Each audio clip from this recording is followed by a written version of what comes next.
का क्या कहना।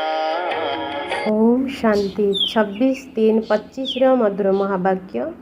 मिठे बाबा कहे, मिठे बच्चे, तुमे मैंने बाबांकर हाथ धरिछ, सेथिपाई तुमे मैंने गृहस्थ व्यवहार रही मध्य बाबा को स्मरण करी करी तम प्रधानरू सत प्रदान होइजिब। प्रश्न, तुम मानक भितरे केउं उत्साह रहिबा दरकार? सिंहासन अधिकारी हेबार उपाय कौन? उत्तर, सबुबले एही उमंग उत्साह रहू कि ज्ञानर सागर बाबा आमको प्रतिदिन ज्ञान रत्नर थाली भरपूर करी देउछंती। तेणु जेते जेते आमे जोगयुक्त स्थिति रे रहिबा आमर बुद्धि कंचन अर्थात पवित्र होइजिब। एही अविनाशी ज्ञान रत्न ही संगरे जाइथाए सिंहासन अधिकारी हेबा पई अचित। माता पिता संपूर्ण रूपे अनुकरण कर, तांकर श्रीमत अनुसारे चाल, अन्य मानकु मध्य निज भली कर। ओम शांति। आत्मिक संतान माने एबे केउठी बसिछ? तेबे कहिबे आत्मिक पितांक विश्वविद्यालय अथवा पाठशाला रे बसिछु। ए कथा मध्य बुद्धिरे अछि जे आमे आत्मिक पितांक सम्मुखरे बसिछु।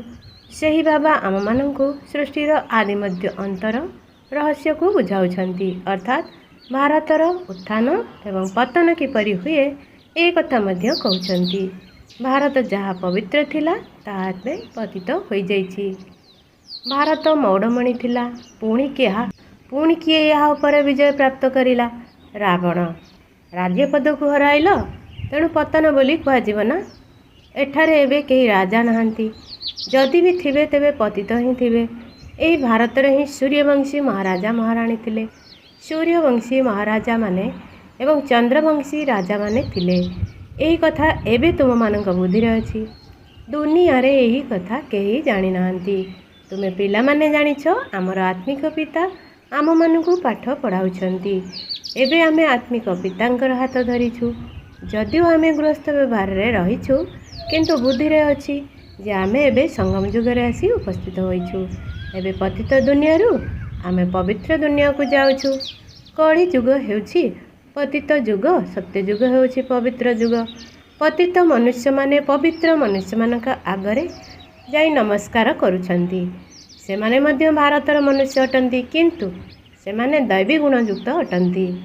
एबे तुमे संतान माने जानिछ कि बाबांक द्वारा आमे मध्य एही भली दैवी गुण धारण करिछु। सत्य जुगरे तुमे माने एही भली पुरुषार्थ करिब नाही, सेठार तो प्रारब्ध मिलिब। एही ठारे ही पुरुषार्थ करी तुम मानकु दैवी गुण धारण करिबाकु हेब। सेथिपाई सबुबले निजकु जांच करिबा दरकार जे आमे बाबांकु केते समय मने पकाई तम प्रधानरू सत्व प्रधान हेउछु। तेबे जेते बाबांकु मने पकाइबो सेते सत्व प्रधान हेब। बाबा तो सर्वदा सत्व प्रधान पवित्र अटंती। एबे हेला पतित दुनिया, पतित भारत रहिछि। पवित्र दुनिया रे पवित्र भारत थिला। तुम मानक पाखकु प्रदर्शनी आदि को भिन्न भिन्न प्रकार मनुष्य आसुछंती। केही केही कहउछंती जेपरि भोजन जरूरी अटे, सेहीपरि एही विकार मध्य भोजन अटे। ଏହା ବିନା ଆମେ ମରିଯିବୁ। ପ୍ରକୃତରେ ଏପରି କଥା ତ ଠିକ୍ ନୁହେଁ। ସନ୍ନ୍ୟାସୀ ମାନେ ପବିତ୍ର ରହୁଛନ୍ତି, ତେବେ ସେମାନେ କ'ଣ ମରିଯାଉଛନ୍ତି? ଏଇଭଳି ଯେଉଁମାନେ କହୁଛନ୍ତି ତାଙ୍କ ପାଇଁ ବୁଝିବାକୁ ହେବ ଯେ ଏମାନେ ଅଜାମିଳ ଭଳି ପାପୀ ହୋଇଥିବେ, ସେଥିପାଇଁ ଏପରି କହୁଛନ୍ତି। ତେବେ ତାଙ୍କୁ କହିବା ଦରକାର କ'ଣ? ଏହା ବିନା ତୁମେ ମରିଯିବ। ଯାହାକୁ ତୁମେମାନେ ଭୋଜନ ସହିତ ତୁଳନା କରୁଛ, ତେବେ ସ୍ୱର୍ଗରେ ଯେଉଁମାନେ ଆସିବେ ସେମାନେ ସତ୍ୟ ପ୍ରଦାନ ଅର୍ଥାତ୍ ପବିତ୍ର ନିଶ୍ଚୟ ହେବେ। ପୁଣି ପରେ ସତ୍ୟ ରଜ ତମକୁ ଆସିବେ ନା। ଯେଉଁମାନେ ପଛରେ ଅର୍ଥାତ୍ ଦ୍ୱାପର ଓ କଳି ଯୁଗରେ ଆସୁଛନ୍ତି, ସେମାନେ ନିର୍ବିକାରୀ ଦୁନିଆ ତ ଦେଖି ନାହାନ୍ତି। ତେଣୁ ସେହି ଆତ୍ମାମାନେ ହିଁ ଏହିପରି କଥା ସବୁ କହିବେ ଯେ ଆମେ ଏହା ବିନା ରହିପାରିବୁ ନାହିଁ। ଯେଉଁମାନେ ସୂର୍ଯ୍ୟବଂଶୀ ହୋଇଥିବେ ସେମାନଙ୍କ ବୁଦ୍ଧିରେ ତ ତୁରନ୍ତ ଆସିବ ଯେ ଏହା ତ ସତ୍ୟ କଥା। ପ୍ରକୃତରେ ସ୍ୱର୍ଗରେ ବିକାରର ଚିହ୍ନବର୍ଣ୍ଣ ନଥିଲା। ଏଠାରେ ଭିନ୍ନ ଭିନ୍ନ ପ୍ରକାରର ମନୁଷ୍ୟ ଭିନ୍ନ ଭିନ୍ନ ପ୍ରକାରର କଥା କହୁଛନ୍ତି। ତୁମେମାନେ ବୁଝୁଛ ଯେ କିଏ କିଏ ଫୁଲ ହେବେ। କେହି କେହି ତ କଣ୍ଟାକୁ କଣ୍ଟା ହିଁ ରହିଯାଆନ୍ତି। ସ୍ୱର୍ଗର ନାମ ହେଲା ଫୁଲ ବଗିଚା, ଏହା ହେଲା କଣ୍ଟାର ଜଙ୍ଗଲ। କଣ୍ଟା ମଧ୍ୟ ଅନେକ ପ୍ରକାରର ଥାଏ ନା। ଏବେ ତୁମେ ଜାଣୁଛ ଆମେ ଫୁଲ ହେବାକୁ ଯାଉଛୁ। ପ୍ରକୃତରେ ଏହି ଲକ୍ଷ୍ମୀନାରାୟଣ ସର୍ବଦା ଗୋଲାପ ଫୁଲ ଅଟନ୍ତି। ସେମାନଙ୍କୁ କୁହାଯିବ କିଙ୍ଗ ଅଫ୍ ଫ୍ଲାୱାର୍ସ। ସତ୍ୟ ଯୁଗ ଦୈବୀ ଫୁଲର ରାଜ୍ୟ ଅଟେ ନା, ତେବେ ନିଶ୍ଚିନ୍ତ ସେମାନେ ମଧ୍ୟ ପୁରୁଷାର୍ଥ କରିଥିବେ। ତେବେ ଏହି ପାଠପଢ଼ାରୁ ହିଁ ସେମାନେ ଏହିପରି ହୋଇଛନ୍ତି ନା। ତୁମେ ଜାଣିଛ ଏବେ ଆମେ ଈଶ୍ୱରୀୟ ପରିବାର ହୋଇଛୁ। ପ୍ରଥମେ ତ ଈଶ୍ୱରଙ୍କୁ ଜାଣି ହିଁ ନଥିଲୁ। ବାବା ଆସି ଏହି ପରିବାର ତିଆରି କରିଛନ୍ତି। ପିତା ପ୍ରଥମେ ସ୍ତ୍ରୀକୁ ଆଡପ୍ଟ ଗ୍ରହଣ କରିଥାନ୍ତି, ପୁଣି ତାଙ୍କ ଦ୍ୱାରା ପିଲାମାନଙ୍କୁ ରଚନା କରନ୍ତି। ବାବା ମଧ୍ୟ ୟାଙ୍କୁ ଗ୍ରହଣ କରିଛନ୍ତି, ପୁଣି ୟାଙ୍କ ଦ୍ୱାରା ପିଲାମାନଙ୍କୁ ରଚନା କରିଛନ୍ତି। ଏମାନେ ସମସ୍ତେ ବ୍ରହ୍ମା କୁମାର କୁମାରୀ ଅଟନ୍ତି ନା। ତେବେ ଏହା ପ୍ରକୃତ ପ୍ରବୃତ୍ତି ମାର୍ଗର ସମ୍ବନ୍ଧ ହୋଇଗଲା। ସନ୍ନ୍ୟାସୀମାନଙ୍କର ତ ନିବୃତ୍ତି ମାର୍ଗ। ସେଥିରେ କେହି ମମା ବାବା ବୋଲି କୁହନ୍ତି ନାହିଁ। ଏଠାରେ ତୁମେ ମମା ବାବା ବୋଲି କହୁଛ। ଅନ୍ୟ ଯେଉଁ ସବୁ ସତ୍ସଙ୍ଗ ରହିଛି ତାହା ସବୁ ନିବୃତ୍ତି ମାର୍ଗର ସତ୍ସଙ୍ଗ। ଇଏ ଏକମାତ୍ର ପିତା ଅଟନ୍ତି ଯାହାଙ୍କୁ ମାତା ପିତା କହି ଡାକିଥାନ୍ତି। ବାବା ବସି ବୁଝାଉଛନ୍ତି, ଭାରତରେ ପବିତ୍ର ପ୍ରବୃତ୍ତି ମାର୍ଗ ଥିଲା, ଏବେ ଅପବିତ୍ର ହୋଇଯାଇଛି। ମୁଁ ପୁଣି ଥରେ ସେହି ପ୍ରବୃତ୍ତି ମାର୍ଗର ସ୍ଥାପନା କରୁଛି। ତୁମେ ଜାଣିଛ ଆମର ଧର୍ମ ବହୁତ ସୁଖଦାୟୀ ଅଟେ, ପୁଣି ଆମେ ଅନ୍ୟ ପୁରୁଣା ଧର୍ମବାଲାଙ୍କର ସଙ୍ଗ କାହିଁକି କରିବୁ? ତୁମେ ସ୍ୱର୍ଗରେ କେତେ ସୁଖୀ ହୋଇ ରହୁଛ। ସେଠାରେ ହୀରାମତିର ମହଲ ରହିଥାଏ। ଏଠାରେ ଯଦିଓ ଆମେରିକା ରୁଷିଆ ଆଦିରେ କେତେ କେତେ ସାହୁକାର ସବୁ ଅଛନ୍ତି, କିନ୍ତୁ ସ୍ୱର୍ଗ ଭଳି ସୁଖ ଏଠାରେ ହୋଇପାରିବ ନାହିଁ। ସୁନାର ଇଟାରେ ତିଆରି ମହଲ ତ କେହି କରିପାରିବେ ନାହିଁ। ସୁନାର ମହଲ ତ ସତ୍ୟ ଯୁଗରେ ଥାଏ। ଏଠାରେ ସୁନା ହିଁ କାହିଁ? ସେଠାରେ ତ ପ୍ରତ୍ୟେକ ଜାଗାରେ ହୀରାମତି ଲାଗିଥିବ। ଏଠାରେ ତ ହୀରାର ମଧ୍ୟ କେତେ ଦାମ ହୋଇଗଲାଣି। ଏସବୁ ପୁଣି ମାଟିରେ ମିଶିଯିବ। ବାବା ବୁଝାଉଛନ୍ତି, ନୂଆ ଦୁନିଆରେ ପୁଣି ନୂଆ ଖଣି ସବୁ ଭରପୁର ହୋଇଯିବ। ଏବେ ଏସବୁ ଖାଲି ହୋଇଯିବ। ଦେଖାଉଛନ୍ତି ସାଗର ହୀରାମତି ଥାଳି ଭରି କରି ଉପହାର ଦେଇଥିଲା। ସେଠାରେ ତ ତୁମକୁ ହୀରାମତି ପ୍ରଚୁର ମିଳିବ। ସାଗରକୁ ମଧ୍ୟ ଦେବତାଙ୍କର ରୂପ ବୋଲି ଭାବୁଛନ୍ତି। ତୁମେମାନେ ଜାଣୁଛ ବାବା ତ ଜ୍ଞାନର ସାଗର ଅଟନ୍ତି। ତେଣୁ ସବୁବେଳେ ଉଲ୍ଲାସ ରହୁ ଯେ ଜ୍ଞାନ ସାଗର ବାବା ଆମକୁ ପ୍ରତିଦିନ ଜ୍ଞାନର ରତ୍ନର ମୋତିର ଥାଳି ଭରି କରି ଦେଉଛନ୍ତି। ବାକି ତାହା ତ ପାଣିର ସାଗର ଅଟେ। ବାବା ତୁମ ସନ୍ତାନମାନଙ୍କୁ ଜ୍ଞାନ ରତ୍ନ ଦେଉଛନ୍ତି, ଯାହା ତୁମ ବୁଦ୍ଧିରେ ଭରପୁର ହୋଇ ରହୁଛି। ତୁମେମାନେ ଯେତେ ଯେତେ ଯୋଗଯୁକ୍ତ ହୋଇ ରହିବ, ବୁଦ୍ଧି ସେତେ କଞ୍ଚନ ଅର୍ଥାତ୍ ପବିତ୍ର ହୋଇଯିବ। ଏହି ଅବିନାଶୀ ଜ୍ଞାନରତ୍ନ ହିଁ ତୁମ ସଙ୍ଗରେ ଯିବ। ତେବେ ବାବାଙ୍କ ସ୍ମୃତି ଏବଂ ଜ୍ଞାନ ହିଁ ମୁଖ୍ୟ ଅଟେଲା ନା। ତୁମମାନଙ୍କ ଭିତରେ ବହୁତ ଉଲ୍ଲାସ ରହିବା ଆବଶ୍ୟକ। ବାବା ମଧ୍ୟ ଗୁପ୍ତ, ତୁମେ ମଧ୍ୟ ଗୁପ୍ତ ସେନା ଅଟ। ଅହିଂସକ ଗୁପ୍ତ ଯୋଦ୍ଧା ବୋଲି କୁହନ୍ତି ନା। ଅମୁକ ବହୁତ ଶକ୍ତିଶାଳୀ ଯୋଦ୍ଧା ଅଟନ୍ତି, କିନ୍ତୁ ତାଙ୍କର ନାମ ଦାମର ପରିଚୟ ନଥିବ। ଏପରି ହୋଇପାରିବ ନାହିଁ। ସରକାରଙ୍କ ପାଖରେ ପ୍ରତ୍ୟେକଙ୍କର ପୁରା ଠିକଣା ଥାଏ। ଗୁପ୍ତ ଯୋଦ୍ଧା, ଅହିଂସକ ଏସବୁ ହେଲା ତୁମର ନାମ। ସବୁଠାରୁ ପ୍ରଥମ ହିଂସା ହେଲା ଏହି କାମ ବିକାର, ଯିଏକି ଆଦି ମଧ୍ୟ ଅନ୍ତ ଦୁଃଖ ଦିଏ। ସେଥିପାଇଁ ତ କହୁଛନ୍ତି, ହେ ପତିତ ପାବନ, ଆମ ପତିତମାନଙ୍କୁ ଆସି ପବିତ୍ର କର। ପବିତ୍ର ଦୁନିଆରେ ଜଣେ ବି ପତିତ ରହିପାରିବେ ନାହିଁ। ଏ କଥା ତୁମେ ସନ୍ତାନମାନେ ଜାଣିଛ। ବାବାଙ୍କଠାରୁ ସମ୍ପତ୍ତି ନେବା ପାଇଁ ଏବେ ହିଁ ଆମେ ଭଗବାନଙ୍କର ସନ୍ତାନ ହୋଇଛୁ। କିନ୍ତୁ ମାୟା ମଧ୍ୟ କମ୍ ନୁହେଁ। ମାୟାର ଏପରି ଗୋଟିଏ ଚାପୁଡ଼ା ଲାଗିଯାଏ, ଯାହାକି ଏକଦମ ନର୍ଦ୍ଦମାରେ ପକାଇ ଦିଏ। କାମ ବିକାରରେ ଯେଉଁମାନେ ଲିପ୍ତ ହୁଅନ୍ତି ତାଙ୍କର ବୁଦ୍ଧି ଏକଦମ ଭ୍ରଷ୍ଟ ହୋଇଯାଏ। ବାବା କେତେ ବୁଝାଉଛନ୍ତି, ଦେହଧାରୀଙ୍କ ସହ କୌଣସି ମମତା ରଖ ନାହିଁ। ତୁମକୁ ଏକମାତ୍ର ବାବାଙ୍କ ସହିତ ପ୍ରୀତି ରଖିବାକୁ ହେବ। କୌଣସି ଦେହଧାରୀଙ୍କ ସହିତ ସ୍ନେହ ରଖ ନାହିଁ, ପ୍ରେମ ରଖ ନାହିଁ। ପ୍ରେମ ଯଦି ରଖିବାର ଅଛି, ସେଇ ବିଚିତ୍ର ଦେହ ସହିତ ବାବାଙ୍କ ସହିତ ରଖ। ବାବା କେତେ ବୁଝାଉଛନ୍ତି, ପୁଣି ବି ବୁଝୁନାହାନ୍ତି। ଭାଗ୍ୟରେ ନଥିଲେ ପରସ୍ପର ଦୈହିକ ଆକର୍ଷଣରେ ବାନ୍ଧି ହୋଇଯାନ୍ତି। ବାବା କେତେ ବୁଝାଉଛନ୍ତି, ତୁମେ ମଧ୍ୟ ବିନ୍ଦୁ ରୂପ ଅଟ। ଆତ୍ମା ଏବଂ ପରମାତ୍ମାଙ୍କର ରୂପ ତ ସମାନ। ଆତ୍ମା ଛୋଟ ବଡ଼ ହୋଇନଥାଏ। ଆତ୍ମା ଅବିନାଶୀ ଏବଂ ପ୍ରତ୍ୟେକ ଆତ୍ମାର ପାଠ ଡ୍ରାମାରେ ନିର୍ଦ୍ଧାରିତ ହୋଇ ରହିଛି। ଏବେ କେତେ ଢେର ମନୁଷ୍ୟ ଅଛନ୍ତି, ପୁଣି 9-10 ଲକ୍ଷ ରହିବେ। ସତ୍ୟ ଯୁଗ ଆରମ୍ଭରେ ବୃକ୍ଷ କେତେ ଛୋଟ ହୋଇଥାଏ। ପ୍ରଳୟ ତ କେବେ ହୁଏ ନାହିଁ। ତୁମେ ଜାଣିଛ ଏଠାରେ ଯିଏ ବି ମନୁଷ୍ୟ ମାତ୍ରକେ ଅଛନ୍ତି, ସେ ସମସ୍ତଙ୍କର ଆତ୍ମା ବ୍ରହ୍ମଲୋକରେ ରହିଥାଏ। ସେମାନଙ୍କର ଆତ୍ମାମାନଙ୍କର ମଧ୍ୟ ବୃକ୍ଷ ଅଛି। ଯେପରି ମଞ୍ଜି ପକାଯାଏ, ସେଥିରୁ ବୃକ୍ଷ ବାହାରିଥାଏ। ପ୍ରଥମେ ପ୍ରଥମେ 2ଟି ପତ୍ର ବାହାରେ। ସେହିପରି ଏହା ମଧ୍ୟ ବେଦର ବୃକ୍ଷ ଅଟେ। ସୃଷ୍ଟି ଚକ୍ର ଉପରେ ବୁଝାଇବା କେତେ ସହଜ ବିଚାର କର। ଏବେ ଏ ହେଉଛି କଳିଯୁଗ। ସତ୍ୟ ଯୁଗରେ ଗୋଟିଏ ହିଁ ଧର୍ମ ଥିଲା, ତେବେ ସେଠାରେ କେତେ ଅଳ୍ପ ମନୁଷ୍ୟ ଥିବେ। ଏବେ କେତେ ମନୁଷ୍ୟ, କେତେ ଧର୍ମ ରହିଛି। ଏତେ ସବୁ ଆତ୍ମା ଯେଉଁମାନେ ସୃଷ୍ଟି ଆରମ୍ଭରୁ ନଥିଲେ ସେମାନେ କେଉଁଠାକୁ ଯିବେ? ସମସ୍ତେ ଆତ୍ମାମାନେ ପରମଧାମକୁ ଚାଲିଯିବେ। ତୁମମାନଙ୍କ ବୁଦ୍ଧିରେ ଏବେ ସାରା ଜ୍ଞାନ ଅଛି। ଯେପରି ବାବା ଜ୍ଞାନର ସାଗର, ସେହିପରି ତୁମକୁ ମଧ୍ୟ କରୁଛନ୍ତି। ତୁମେ ପାଠ ପଢ଼ି ଏହି ପଦ ପାଉଛ। ବାବା ସ୍ୱର୍ଗର ରଚୟିତା ଅଟନ୍ତି, ତେଣୁ ସ୍ୱର୍ଗର ସମ୍ପତ୍ତି ଭାରତବାସୀକୁ ହିଁ ଦେଉଛନ୍ତି। ବାକି ଅନ୍ୟମାନେ ସମସ୍ତଙ୍କୁ ଘରକୁ ଫେରାଇ ନେଇଯାଉଛନ୍ତି। ବାବା କହୁଛନ୍ତି, ମୁଁ ତୁମମାନଙ୍କୁ ରାଜଯୋଗ ପାଠ ପଢ଼ାଇବା ପାଇଁ ଆସିଛି। ତୁମେମାନେ ଯେତେ ପୁରୁଷାର୍ଥ କରିବ ସେତେ ଉଚ୍ଚ ପଦ ପାଇବ, ଯେତେ ଶ୍ରୀମତରେ ଚାଲିବ ସେତେ ଶ୍ରେଷ୍ଠ ହେବ। ତେବେ ସବୁ କିଛି ପୁରୁଷାର୍ଥ ଉପରେ ନିର୍ଭର କରୁଛି। ମମା ବାବାଙ୍କ ସିଂହାସନର ଅଧିକାରୀ ହେବାକୁ ହେଲେ ସମ୍ପୂର୍ଣ୍ଣ ରୂପରେ ମମା ବାବାଙ୍କୁ ଅନୁକରଣ କରିବାକୁ ହେବ।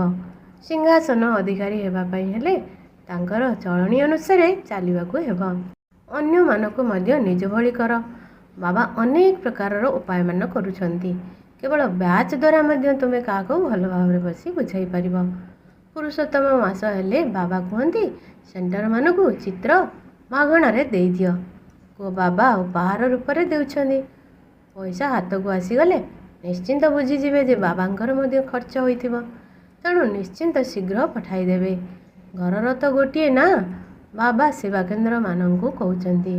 ଏଇ ଟ୍ରାନ୍ସଲାଇଟ୍ର ଚିତ୍ର ପ୍ରଦର୍ଶନୀ ହେଲେ କେତେ ଦେଖିବାକୁ ଆସିବେ। ତେବେ ଏହା ପୁଣ୍ୟର କାମ ହେଲା ନା।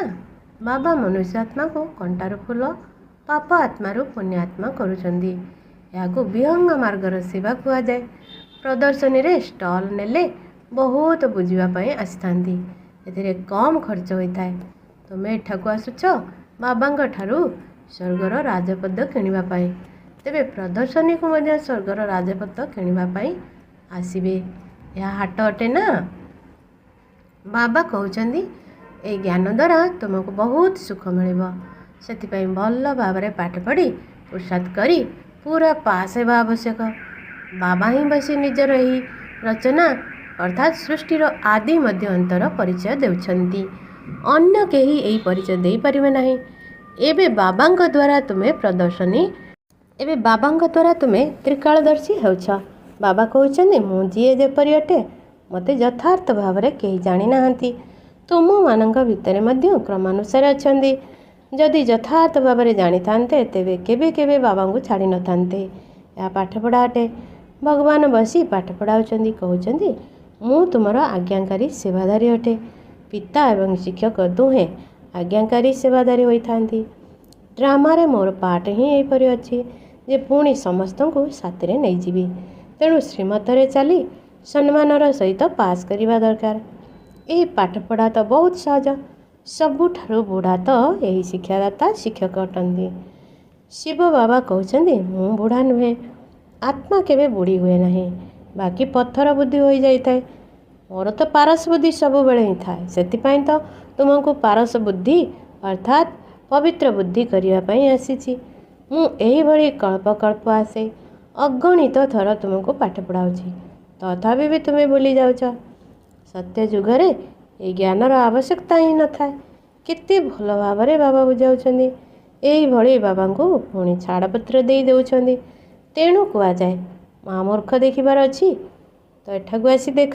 ଏହିଭଳି ବାବା ଯାହାଙ୍କ ଠାରୁ ସ୍ୱର୍ଗର ସମ୍ପତ୍ତି ମିଳୁଛି ତାଙ୍କୁ ମଧ୍ୟ ଛାଡ଼ି ଦେଉଛନ୍ତି। ବାବା କହୁଛନ୍ତି, ତୁମେ ମୋ ମତରେ ଚାଲିଲେ ଅମର ଲୋକରେ ବିଶ୍ୱର ମହାରାଜା ମହାରାଣୀ ହେବ। ଏହା ତ ମୃତ୍ୟୁ ଲୋକ ଅଟେ ନା।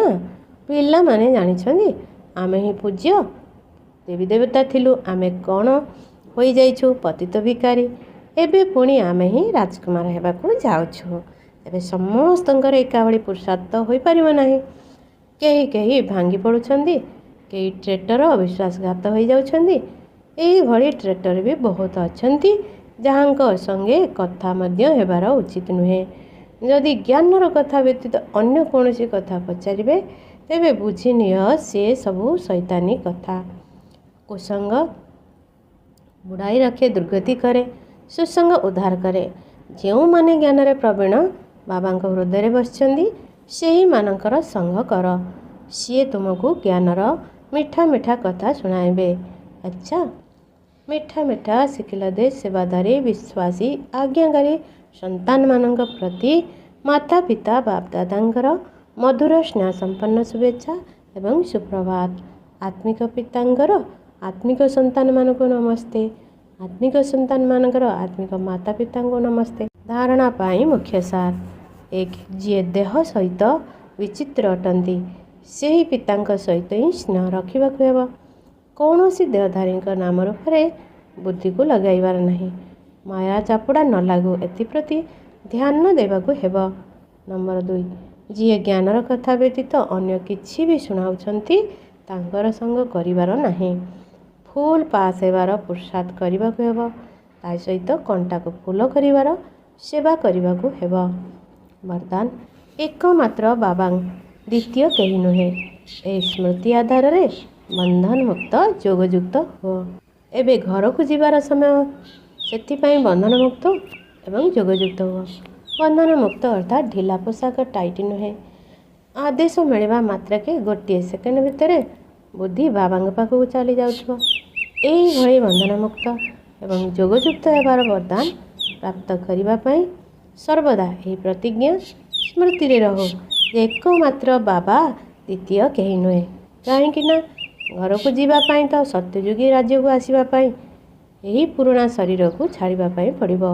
ତେଣୁ ଚେକ୍ କର ଏହିଭଳି ସଦା ପ୍ରସ୍ତୁତ ଆତ୍ମା ହେଲାଣି ନା ଏବେ ପର୍ଯ୍ୟନ୍ତ ମଧ୍ୟ କିଛିଟା ବନ୍ଧନ ବାକି ରହିଛି। ଏହି ପୁରୁଣା ଶରୀର ରୂପୀ ବସ୍ତ୍ର ଟାଇଟ୍ ନାହିଁ ତ? ସ୍ଲୋଗାନ ବ୍ୟର୍ଥ ସଂକଳ୍ପ ରୂପୀ ଅଧିକ ଭୋଜନ କରିଲେ ମୋଟା ପଣିଆର ବେମାରରୁ ମୁକ୍ତ ହୋଇଯିବ। हमने प्यार वो पाया जो दुनिया पा नहीं सकती। આજે મોરેલું તેન સમાન હું મહાવીર આત્મા અટે, હું વિજયી આત્મા અટે, હું પ્રભુ પ્રિય આત્મા અટે।